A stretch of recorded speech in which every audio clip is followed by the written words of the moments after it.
RMZ, la radio municipale de Ziguinchor. Ici, c'est chez vous. Dans l'employabilité, même dans l'économie, comment booster l'économie avec le numérique. Et cette 4e édition, nous avons pour thème la solidarité numérique. Si vous vous rappelez bien, la solidarité numérique, du temps où on parle de nouvelles technologies, de l'information et de la communication, c'est le thème vers les années 2000. Comment réduire ce gap qu'il y a entre ceux qui sont dans les villes et ceux qui sont dans les espaces ruraux, notamment les villages. Et nous, on s'est dit, pour lutter cette fracture numérique, il faut ce qu'on appelle ici la solidarité numérique en réunissant l'ensemble des acteurs. Et aussi, entre autres, comme thème, nous avons l'innovation au service de l'employabilité, de l'éducation, de l'agriculture, et bref, comment vraiment booster l'économie à travers le numérique.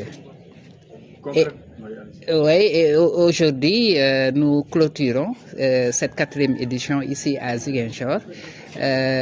Pour rappel, cette 4e édition, on a démarré depuis le 9 septembre entre Dakar, Thiès, Saint-Louis et Ziguinchor.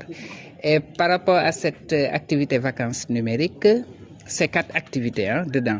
Nous avons Light Battle. Light Battle, c'est une compétition génie en herbe dans le domaine numérique où on regroupe les jeunes qui vont compétir sur des questions d'actualité, d'ordre général aussi. Nous avons aussi des podiums numériques que nous venons de faire ici à Ziguinchor, beaucoup de formations. Cette année, on a ciblé 10 000 personnes pour la formation. Et à ce jour, nous sommes à peu près à 6 500 enrôlés. Donc nous avons largement atteint notre objectif. Et aussi, il y a des masterclass. Les masterclass, c'est des activités en plein air où des experts vont venir pour animer. Et cette 4e édition, nous sommes avec les forces de défense et de sécurité du Sénégal, notamment la police nationale du Sénégal qui nous a accompagnés, mais malheureusement qui ne pouvait pas venir jusqu'à Ziguinchor, qui est resté entre Dakar. Nous les remercions quand même. Nous avons aussi la DOP, la Direction de l'orientation professionnelle du Sénégal, qui est logée au niveau du ministère de l'Emploi, de la formation professionnelle et technique. Nous avons la coopération allemande, notamment par GIZ. Et nous avons aussi cette année un partenaire de taille dénommé ici Cheikh Ahmedou Kane, l'université virtuelle Cheikh Ahmedou Kane, à travers son programme Force N et à travers la fondation Mastercard.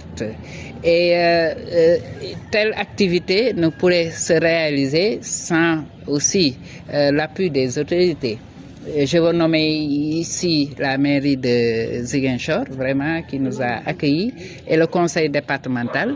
C'est le lieu vraiment de remercier le maire, ses adjoints, le président du conseil départemental, notamment aussi le secrétaire général que nous remercions beaucoup, et sans compter aussi sur les structures décentralisées, telles que APEJ, DER, ainsi de suite, qui nous ont accompagnés, BAOS, le bureau qui s'occupe de tout ce qui est migrant, et remercier l'ensemble vraiment des participants. Vous avez vu aujourd'hui avec la jeunesse qui sont là aujourd'hui, vraiment les remercier. Remercier aussi le comité des Jeux Olympiques de 2026. Vous les avez vus tout à l'heure, ils ont fait une présentation. Et voici en grosso modo et vivement pour la 5e édition. Et la 5e édition, vraiment, nous comptons démarrer ça ici à Ziguinchor en 2026, Inch'Allah. RMZ, la radio municipale de Ziguinchor. Ici, c'est chez vous.